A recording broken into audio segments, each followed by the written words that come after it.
The reason why this is a miscarriage of justice is because crime is running rampant in the city of New York. The social contract is not being upheld. The NYPD is at a deficit in connection with the personnel. So they have yet to backfill the personnel to have on the street to protect us as common citizens. So when we look at Daniel Penny's actions in protecting people that didn't have the ability to protect themselves, it really sets a bad precedent for us as the common citizen to step in and help individuals that are in fear of a lunatic that's on the subway, such as this particular case. The Manhattan DA is prosecuting a case that should not have come to fruition in a courtroom.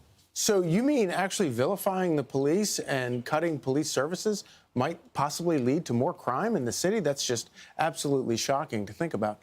But you know, the whole concept of a guy trying to, we have a God-given right to defend ourselves. And the idea that prosecutors would look at the situation and say, OK, this guy was trying to defend himself and other people on the subway, let's prosecute him instead of these other crimes. It's kind of mind-boggling, I think, for a lot of people who don't live in New York City.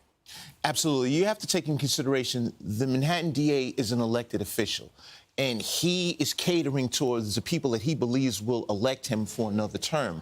But this has become more of a travesty for us as common New Yorkers. And I just kind of want to go back to the backfill of the NYPD. We have a city council and we have a mayor that's not pushing the appropriate agenda to put the appropriate number of officers on the street. So as a result, we had an individual had a bench warrant, an open bench warrant, that wasn't taken into custody prior. Had he been taken into custody prior, we would have never had this incident. So it manifested to a place where epic proportions of crime have been plaguing the city of New York, and we just don't have the personnel in the police department. And this is what we're looking at as it relates to Mr. Penny protecting other citizens in that subway car.